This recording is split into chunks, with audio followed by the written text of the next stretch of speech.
दोस्तों, मैं आज आपको हमारे देश के महान नॉवेलिस्ट मुंशी प्रेमचंद की एक नॉवेल जिसका नाम है रंगभूमि,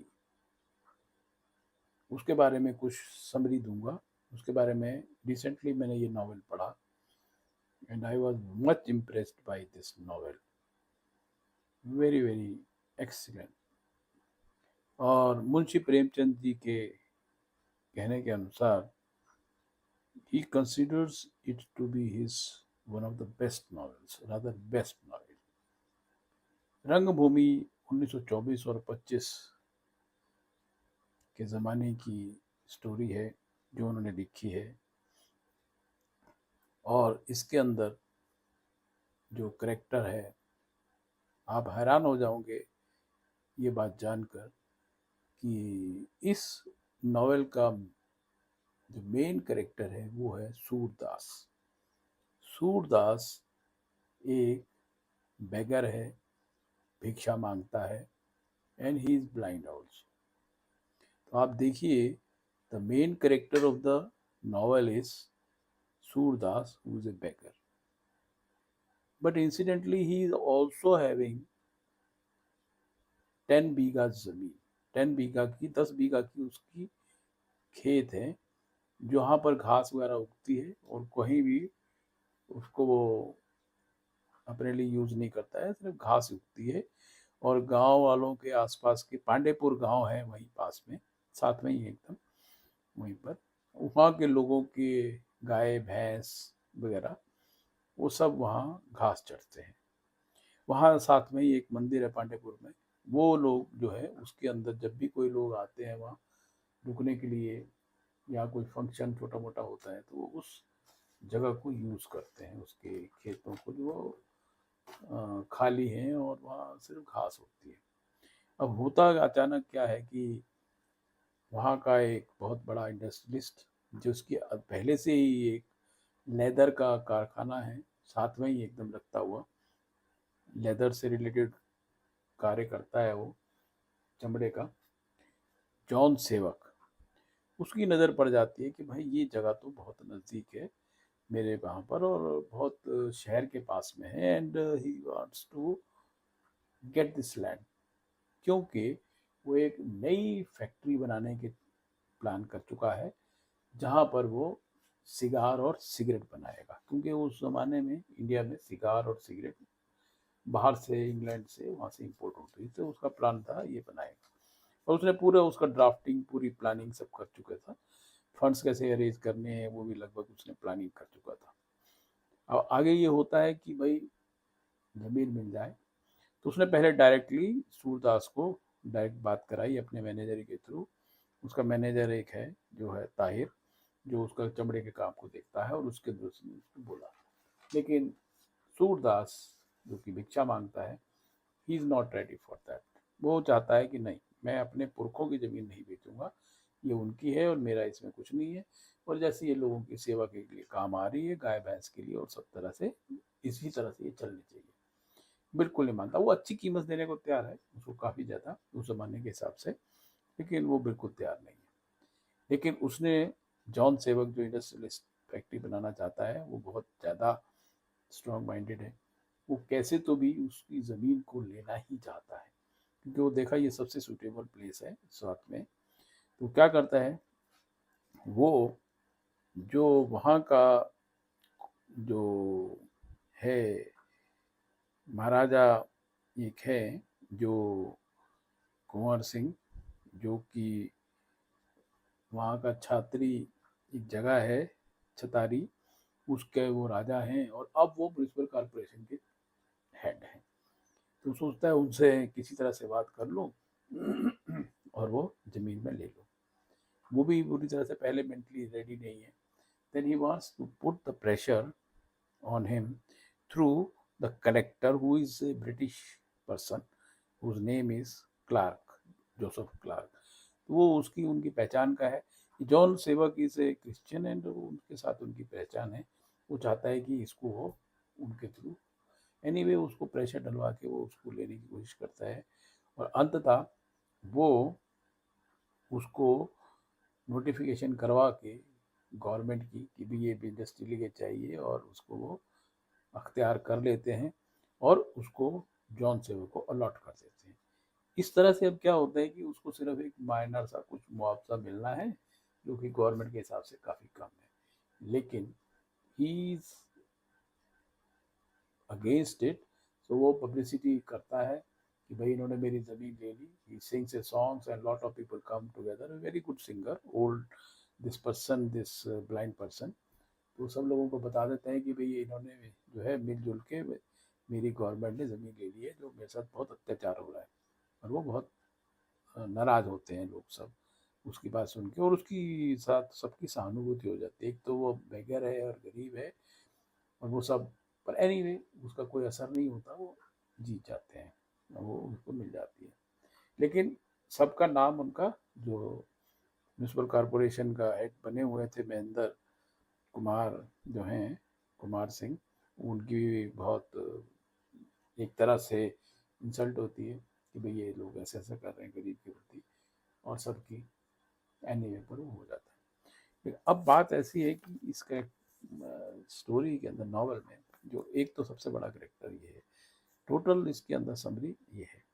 अब वहाँ पर जो जॉन सेबक है, जो इंडस्ट्रियलिस्ट, उसके दो बच्चे हैं, एक लड़की है और एक लड़का है, जो कि बिल्कुल उससे अलग है। उनको कोई इंटरेस्ट नहीं है इंडस्ट्री में। बेटे को वो बाहर पढ़ाता है, और वो, लेकिन उसका कोई इंटरेस्ट नहीं है उसके अंदर आगे जा कर के उसमें बिजनेस में, चाहता है कि बेटा मेरा इसी बिजनेस को संभाले, बिल्कुल उसका इंटरेस्ट नहीं है उसमें, उसका इंटरेस्ट बिल्कुल अलग है। बेटी जो है वो बहुत ही हिंदू रिलीजन से रिलेटेड बहुत सी बुक्स पढ़ती है, जिसका नाम है सोफिया। वो हिंदू रिलीजन से रिलेटेड बहुत सी बुक्स पढ़ती है, नॉलेज गेन करती है, उसका रिलीजन में बहुत ज़्यादा इंटरेस्ट है। इंसिडेंटली होता क्या है कि कुछ समय पहले वो ऐसे ही गई और जा रही होती है, तो अचानक वहाँ एक जगह आग लग जाती है। वो आगे बढ़ के एक लड़के को बचा लेती है, जो कि विनय है, जो उसको बिल्कुल एकदम डेयरिंग करके बचा लेती है, आग से निकाल लाती है। जो कि यंग लड़का है विनय, जो कि कुंवर भरत सिंह जो वहाँ के, वो भी एक राजा हैं, और रानी जानवी जो उनकी लड़के की माँ है, वो उससे बहुत एहसानमंद हो जाते हैं, और उसके बोलते हैं भाई तू ज़रा रुक जा इसके साथ, मेरे हेल्प कर, और इसकी जब तक रिकवरी नहीं होती तो। और एक्चुअल में जो सोफिया है वो भी घर से में रहने में इंटरेस्टेड नहीं होती, क्योंकि माँ उसको कहती है चर्च चलो, और वो बिल्कुल उसका इंटरेस्ट नहीं है कि मैं चर्च में जाऊँगी अपनी मर्जी से, लेकिन माँ के कहने से नहीं जाऊँगी, इसे अपना मेरा विश्वास है इतना उतना जाऊँगी। तो वो भी घर में जाने की इंटरेस्टेड नहीं है। तो अब क्या है कि वो बहुत एहसानमंद होते हैं कि मेरे बच्चे को बचा दिया, कुंवर विनय को। और वो माँ का यहाँ एक अलग सा रोल है। जो माँ है, जो रानी है वहाँ की, वो भी एक मतलब किंग ही है, वहाँ का लोकल राजा है। वो उसका ये था कि मैं अपने बेटे को एक ऐसा ज़बरदस्त बनाऊं कि वो समाज के लिए काम करे। कहने का उस ज़माने में मतलब है कि देश अब गुलाम है, वो लोगों को जागृत करे, और गुलों में एक तरह से जागृति फैलाए कि वो समाज के लिए अधिक से अधिक काम करें। उन्होंने एक काफ़ी बड़ा ग्रुप बना लिया है, 200-300 लोगों का, जो बिल्कुल वॉलंटियर हैं, बड़े अच्छी पोजीशन के पढ़े लिखे लोग, वो करना चाहते हैं। अब स्टोरी यहाँ ये चलती है कि विनय का विनय और जो सोफिया क्रिश्चियन है, उनमें आपस में एक दूसरे से बहुत प्यार सा हो जाता है, लेकिन वो क्रिश्चियन है, वो हिंदू है। हालांकि रानी विनय की माँ कहती है कि यार तू अगर क्रिश्चियन होते तो मैं तेरे को अपनी बहू बना लेती। She is so much impressed by Sophia. अब ऐसी सब कहानी है ही। अब हुआ ये कि भाई वो, because of the religion they can not, वो नहीं कर सकती। अब उसको, वो बेटे को काम ही उसने ऐसे दे रखा है कि अलग अलग जगह पे जाके अपना समाज की सेवा करनी है, गरीबों का उत्थान करना है, ये सब है। अब वो अपने बेटे को भेज देती है, और वो उदयपुर के पास एक, जो वहाँ का जो राजा है, वहाँ पर चला जाता है उनकी उत्थान करने के लिए। काफ़ी सारे वॉलेंटियर, करीब 100-200 उसके साथ चले जाते हैं बेटे के साथ। अब यहाँ स्टोरी इस तरह की है कि वो वहाँ काफ़ी स्ट्रगल करता है गरीबों के लिए, लेकिन वहाँ का राजा जो भी वजीर है, वो चाहते हैं ये तो भाई बगावत फैला रहा है, और he is arrested and he is put to the jail. अब वो बाद में पता चलता है कि भाई ये जेल में है। अब इसको जेल से बचाने के लिए सोफिया क्या करती है, भाई ये तो actually they have a great love between them, जो अभी तक उन्होंने वैसे नहीं बोला, लेकिन दे नो कि सोफिया और विनय में बहुत प्यार है। वो क्या करती है, जो कलेक्टर की तरफ, collector is very much interested in Sophia, वो उसके साथ सगाई करके शादी करना चाहता है, और माँ भी ऐसे ही प्लान कर रही है। अब हुआ क्या कि वो ऐसे शो करते हैं कि हाँ चल मैं इंटरेस्टेड हूँ, और उसके साथ वो किसी तरह से वो, इन द मीन टाइम क्या होता है, ये जो कलेक्टर की जो आपकी ज़मीन जो सूरदास की दी होती है, उसका बहुत आगे बढ़ जाती है बात, उसी के कारण, क्योंकि कलेक्टर ने परमिशन दी थी, ही इज़ ट्रांसफर्ड फ्रॉम, वो ऊपर कुछ लोग शिकायत कर देते हैं वाइस राय तक भी, तो अल्टीमेटली इस वजह से कलेक्टर ट्रांसफर टू उदयपुर, वहाँ पर वो एक रीजेंट बन जाता है उस राज्य का, उसका काम है पॉलिटिकल एजेंट। वहाँ जा कर के वो सोफिया वो किसी तरह से पहुँच जाती है उसके पास कि भाई मैं, दोनों में आपस में दोस्ती है, और वो चला जाती है। अब सोफिया वहाँ जा कर के कोशिश उसकी ये रहती है कि मैं किसी तरह से विनय को जेल से निकाल के लाऊं, लेकिन वो इंटरेस्टेड नहीं है जेल से निकलने में, और वो इस तरह से प्रॉब्लम होती है। अब होता क्या है कि he is much too much idealistic Vinay, माँ उसकी उससे भी ज़्यादा आइडियलिस्टिक है, बहुत ज़्यादा ही। वो तो बिल्कुल नहीं चाहती है कि भाई मेरा बेटा, वो तो सेक्रीफाइस, चाहे सेक्रीफाइस दे दे, कुछ भी कर दे। ही इज़, उस ज़माने में देश गुलाम था, और महात्मा गांधी जी का इन्फ्लुएंस काफ़ी ज़्यादा था, तो वही सब बातें उनमें भी है कि देश की आज़ादी के लिए हम कुछ भी कल अपना कष्ट सहेंगे और कुछ भी सेक्रीफाइस करने को तैयार है। ये उसकी माता जो रानी है जानवी, उसका काम है, और वही चाहती है कि मेरा बेटा इसी लाइन पे चले। ये उसका बहुत स्ट्रॉन्ग माँ की इन्फ्लुएंस है बेटे पे। वो घर पे भी जो राजा है, लेकिन घर पे भी वो ज़मीन पे सोता है, and he is doing lot of sacrifice, और वो ज़मीन पे सोता है, कुछ भी ऐसा लग्जरी बिल्कुल भी यूज़ नहीं करता है। उसको बहुत पूरी तरह से पक्की तरह से ट्रेन किया गया है समाज के लिए। ये सब कहानी है। अब किसी तरह से क्या होता है कि वो वहाँ पर उसको निकाल भी नहीं पाती है, और काफ़ी कुछ, वहाँ एक डाकू है वो भी इन्वॉल्व है। अल्टीमेटली वहाँ पर काफ़ी गड़बड़ रहती है, और आपस में उनकी मिसअंडरस्टैंडिंग होती है। वो कलेक्टर के साथ मिलके उसको किसी तरह से बाहर निकालना चाहती है, तो जो कुछ लोग हैं, जो एक डाकू है उसके लोग वहाँ आ जाते हैं, और किसी तरह से उसको घायल वायल हो जाता है वो, और अल्टीमेटली वो वहाँ से कहीं अंडरग्राउंड सी हो जाती है, गुम जाती है। अब विनय बेचारा क्या करता है, उसको किसी तरह से ढूंढता है, यानी नोज कि भाई वो डाकुओं के पास ही रुकी हुई है, जो डाकू टाइप के हैं, जो वो भी रिवोल्यूशनरी टाइप है, बट वो गवर्नमेंट वाले लोगों को मार देते हैं, क्योंकि उनको पता ही है हमारे साथ बहुत ज़्यादा अत्याचार कर रहे हैं। अब हुआ ये कि किसी तरह से भी वो उसको वहाँ से सोचता है कि मैं लाऊं, तो उसको हकीकत पता लगती है, वो तो भाई खुशी खुशी वहाँ रह रही है जानवी, और वो ऐसा ऐसा सब चल रहा है, तो वो भी बड़ा परेशान होता है। पर अल्टीमेटली ये होता है कि वो अब गवर्नमेंट के साथ मिल जाता है, जेल से छूट जाता है, और वो उनकी हेल्प कर देता है कि भाई कैसे कैसे जो ये जो गवर्नमेंट के अगेंस्ट जो भी रिवोल्यूशनरी टाइप और जो अगेंस्ट जा रहे हैं, मैं उनके उनको बड़ा स्ट्रिक्ट रहूँगा। और वो गवर्नमेंट का जो उदयपुर के जो मंत्री है, जो प्रधानमंत्री वहाँ का, उसके साथ मिलके एक वो भी बड़ा ऑफिसर बन जाता है एक तरह से, और वो हेल्प करता है। कौन? विनय, जो कि पहले जेल में था, किसी तरह से वो छूट जाता है उनकी बातों से, और वो उनके उसमें इन्फ्लुएंस में आके काफ़ी उनकी हेल्प करने लग जाता है, तो काफ़ी लोगों पे अत्याचार करता है। ये चीज़ सोफिया को पसंद नहीं है, और वो चाहती है ये अननेसेसरी ऐसे लोगों को अत्याचार कर रहा है जो सही नहीं है।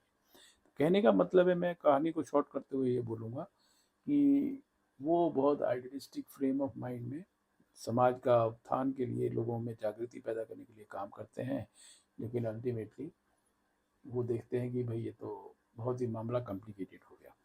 अचानक वो फिर वहाँ से वापस आते हैं, और विनय के पिता ने भी एक अपने खास आदमी को, विनय जो एक पहलवान टाइप आदमी है, उसको भेजा है भी किसी तरह से भी मेरे बेटे को वहाँ से उदयपुर की जेल से छुड़ा के लाओ, तो इन द मीन टाइम वो भी वहाँ पहुँच जाता है। अल्टीमेटली ये होता है कि वो वापस फ्रस्ट्रेट होके कहता है मैं वापस जा रहा हूँ। वो जो है अपने पिताजी के साथ भेजा हुआ जो पहलवान का भी पहचान का है, तो वो इन्हें उसके साथ वापस अपनी जगह पे आता है और रास्ते ट्रेन में उसको वो सोफिया भी मिल जाती है। तो वो कुछ दिन उनको फिर आपस में उनकी बातचीत होती है कि भाई ये मिसअंडरस्टैंडिंग दूर हो जाती है।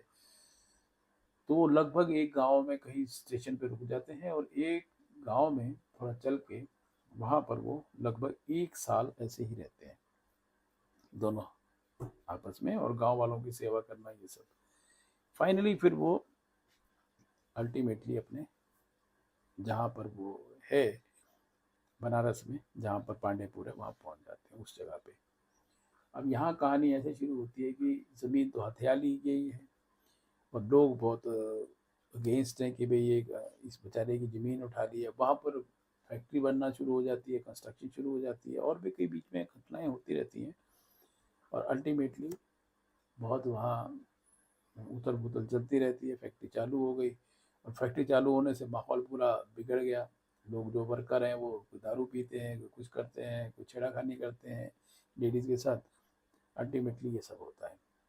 अब यहाँ कहानी इस तरह से चलती है, ये दोनों वापस आ जाते हैं। तो अब यहाँ विनय आकर के एक बोलता है कि भाई ये बहुत गलत चल रहा है, ये सब बड़ा गलत हुआ, इसको जो कंपनसेशन मिला वो भी कम है और यहाँ माहौल बिल्कुल बिगड़ गया है। हमको इसके अगेंस्ट गवर्नमेंट के हमने एजिटेशन करना है। एजिटेशन के लिए बहुत सारे लोग आगे आ जाते हैं और सोफिया भी घर आ जाती है और उसके घर पे वहाँ रहने लग जाती है। माँ के साथ उसका नहीं बनती है। माँ बहुत स्ट्रिक्ट है कि भाई ये कलेक्टर से शादी कर ले और ये चर्च जरूर जाए, वो उसका बिल्कुल इंटरेस्ट नहीं है। अब हुआ क्या कि वो आके वहाँ रहने लगती है, तो उनके आपस में फिर से जो प्यार मोहब्बत जो थी इतने सालों से वो रह रहे थे, यहाँ फिर से रिवाइव होता है। थोड़ा सा रिवाइव तो हो चुका था जब वो 1 साल इकट्ठे रहे, तो वो थोड़ा सा जो एजिटेशन को शुरू तो कर देता है, बीच में जाता नहीं है काफ़ी दिन तक। एजिटेशन वहाँ चलता जा रहा है, डेमोन्स्ट्रेशन हो रहा है कि भाई ये हुआ क्या, जो ज़मीन ले ली सूरदास की उसका कंपनसेशन बांट रहा है। तो अल्टीमेटली सब लोगों को कंपनसेशन मिल रहा है और ये सब है। सूरदास कहता है मैं कंपनसेशन भी नहीं दूंगा, जो ज़मीन का तोड़ दिए उनकी जगह खेती उनका गांव। कहता है मैं तो यहाँ खड़ा हूँ, सबके लोगों के घर तोड़ दिए कंपनसेशन देने के लिए, किसका कितना बनता है एरिया। और उसको बोला भाई तुम्हारा भी कंपनसेशन 1 रुपया बनता है, लेकिन तुम झोपड़ी छोड़ दो। अब सूरदास कहता है नहीं, मैं झोपड़ी नहीं छोड़ूंगा, मैं यहीं रहूंगा, चाहे मेरे को मार दो जान से। He is very dairying person. Surdas बहुत ही डेयरिंग है और बहुत उसमें ब्रेन है, बहुत समझदारी है।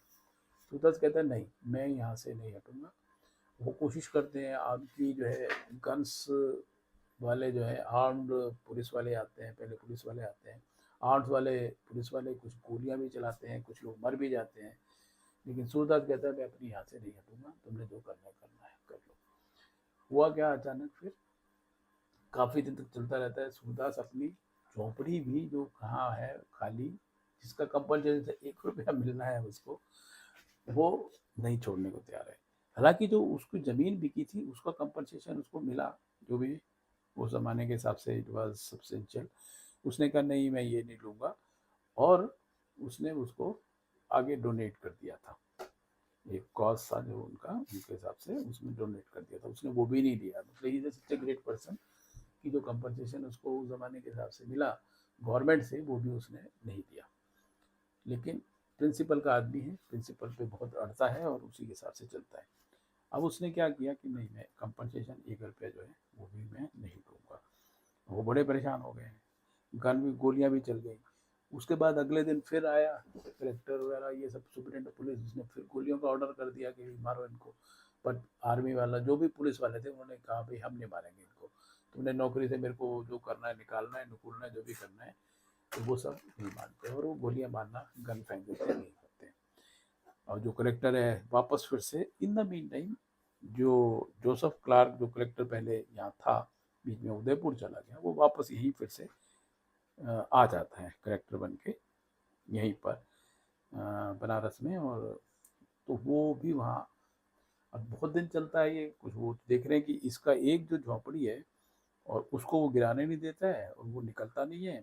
पूरी पुलिस वुलिस लगी है, आर्म्ड पुलिस लगी है और वो हटता नहीं है और उसको हम नहीं हटा पा रहे हैं। तो उसकी वजह से वो सब मामला अटका पड़ा है।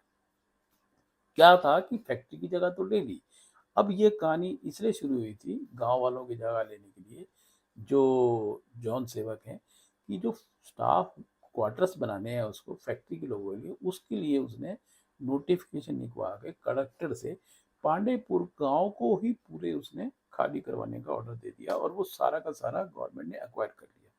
अब कहानी जो मैं बीच में छोड़ दिया था मैंने, एक पॉइंट छोटा सा ये था कि पांडेपुर की गांव की जमीन, वो जमीन उसने ले ली, जबरदस्ती एक्वायर कर ली, जो सूरदास की थी 10 एकड़।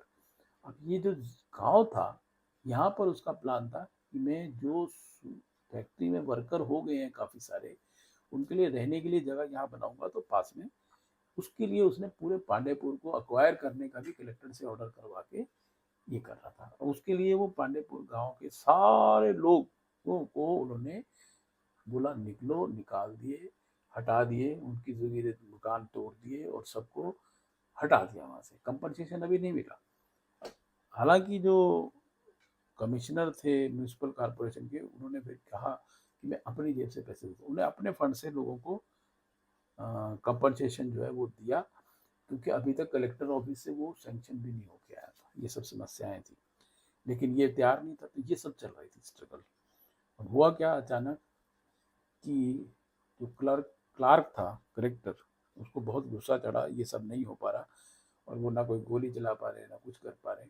उसने एक दिन जब सब बड़ा एजिटेशन तो काफी दिन से चल रहा है, तो उसने उठा के खुद ही गोली मार दी, किसको? सूरदास को। सूरदास को घायल कर दिया। फिर अचानक लोगों को बहुत वो, ये तो क्या किसी ने मार दी, और वो घायल हो गया और वो अस्पताल में है। काफी तबीयत ठीक नहीं है उसकी। अब हुआ क्या, वो अस्पताल में रहा, सोफिया भी वहां जाके ध्यान रखने के लिए पहुंच गई सूरदास का। इन द मीन टाइम ये भी होता है कि इससे पहले सूरदास को जो गोली मारी, उससे थोड़ा टाइम पहले क्या हुआ कि जो विनय था, बीच में काफ़ी दिन तक शुरुआत तो कर दी उसने एजिटेशन कि भी ये इसके अगेंस्ट की जो ज़मीन ले रहे हैं सबकी, काफ़ी लोग वहाँ सैकड़ों हज़ारों लोग इकट्ठे भी हो गए। लेकिन शुरू में तो रहा, फिर वो आ नहीं रहा था काफ़ी दिन से, तो फिर आया बड़े दिनों बाद, तो लोगों ने कहा क्या बात है, तुम अपने वहीं बैठे हो, और तुम उसे टॉन्टिंग कर दी लोगों ने, और उसे गुस्सा चढ़ गया और उसने कहा नहीं ऐसी बात नहीं है, मैं भी तुम्हारे साथ हूँ और मैं भी अपनी जान दे सकता हूँ। ऐसी तरह से टॉन्ट किया लोगों ने, चार पांच लोगों ने, तो उसने अपने आप को ही गोली मार दी अपनी गन से और शहीद हो गया वो। और ये एक अगेन शॉक था। उसके कुछ दिनों बाद ये हुआ कि कलेक्टर ने खुद गोली मार दी सूरदास को। अब वो अस्पताल में पहुंचाया गया। अब यहाँ कहानी ऐसी है कि ये सारी, कि भाई अल्टीमेटली सूरदास जो है बेचारा अस्पताल में रहा, काफ़ी देर बातचीत होती है, सब कुछ होती है, और वो अचानक मतलब काफ़ी लोग मिलने आते हैं उससे। जॉन सेवक भी मिलने आता है, बातें बड़ी करता है अच्छी अच्छी कि तुमने ये किया, और साथ में कलेक्टर भी सॉरी फील करता है भी मैंने ये क्या गड़बड़ कर दी, जो क्लार्क है। और जो म्यूनिसिपल कॉरपोरेशन का हेड था महेंद्र कुमार सिंह, वो भी बड़ा दुखी होता है कि भाई ये इसने मैंने क्या किया। तो वो भी सब मिलने आते हैं उससे जेल में, जब जो सॉरी जब वो अस्पताल में एडमिटेड है और बिल्कुल काफ़ी वीक है, बड़ी कंडीशन उसकी ख़राब है। अल्टीमेटली सूरदास मर जाता है। और जब ये मर जाता है तो सब लोग कहते हैं भाई इसके नाम का हम एक बहुत बड़ा यहाँ स्टैचू बनाएंगे, और बहुत बड़ा ज़बरदस्त स्टैचू बनाएंगे, और उसके लिए सब पैसा इकट्ठा करते हैं। इतना पैसा इकट्ठा हो जाता है सूरदास के नाम पर कि वहाँ काफ़ी लोग, पैसा इकट्ठे हो जाता है, और एक बहुत बड़ा स्टैचू, सारे शहर के अमीर गरीब सब लोग इतना इम्प्रेस होते हैं सूरदास की स्ट्रेंथ से, उसकी एक तरह से इसको महात्मा गांधी के जो एजिटेशन होती थी उस ज़माने में, जो उन्होंने किया था, एक तरह से उसको माना जाता है कि उसी की रेफरेंस के हिसाब से ही कुछ ये स्टोरी बनी है। एनीवे, अब वो एक बहुत बड़ा स्टैचू बनाते हैं, और वो उसका स्टैचू वहाँ पर सूरदास का, जहाँ उसकी झोंपड़ी थी, जो उसने नहीं लेने दी, वहीं पर उसका स्टेचू बनाया जाता है। बहुत बढ़िया, बहुत बड़ा, पैसा बहुत इकट्ठा हो जाता है। अब प्रॉब्लम ये होती है कि जो महेंद्र कुमार सिंह है, जो एक राजा था और म्यूनसिपल कॉरपोरेशन का हेड था, उसको बहुत गुस्सा आता है कि भाई इसका मेरी सारी लाइफ खराब कर दी, मेरी सारी रेपुटेशन खराब कर दी। तो वो उस स्टैच्यू को रात को आ जाता है और उसको लेके अकेला ही आता है और उसको मारता है, थोड़ा थोड़ा लेके, और उसको तोड़ देता है। लेकिन देखिए भगवान का इंसाफ कि वो स्टैचू जो टूट के गिरता है, जो उन्होंने बहुत मेटेलिक बनाया, बहुत बड़ा भारी बार, बहुत बड़ा, सूरदास का, वो उसी के ऊपर, महेंद्र कुमार के ऊपर गिर जाता है and he dies under that. सब लोगों को पता लगता है भी ये क्या हुआ, ऐसा ऐसा हुआ, समझ में आ जाता है भी इसने ऐसे किया। उसको फिर पैसा पैसा तो उनके पास बहुत इकट्ठा हो गया था, उन्होंने फिर से उसको री इरेक्ट किया और उसका स्टेचू बनाया। ये इस कहानी की वो है कि इस कहानी में बहुत ज़बरदस्त आइडियलिज्म है। जो रानी है जानवी, जो अपने बेटे को एक बहुत आइडियलिस्टिक इंस्टिंक्ट्स देती है कि भाई अपने देश के लिए पूरा कुर्बान करो। वो काफ़ी अमीर है, बहुत पैसा है उनके पास, बहुत बड़े राजा हैं एक्चुअल में, अभी भी वो उनके पास है। लेकिन फिर भी वो कहते हैं ज़मीन पे सो और तुम्हें देश की, समाज की सेवा करनी है। ये एक तरह से इंस्ट्रक्शन दी गई उसको माँ के द्वारा, और माँ की ही चीज़ थी कि मेरा बेटा विनय समाज के लिए कुछ काम करे। उन्होंने एक बहुत बड़ा ग्रुप बनाया, बहुत से वॉलंटियर बनाए जो पढ़े लिखे थे, वो भी जाके समाज में जागरूकता पैदा करते थे। ये सब उन्होंने किया।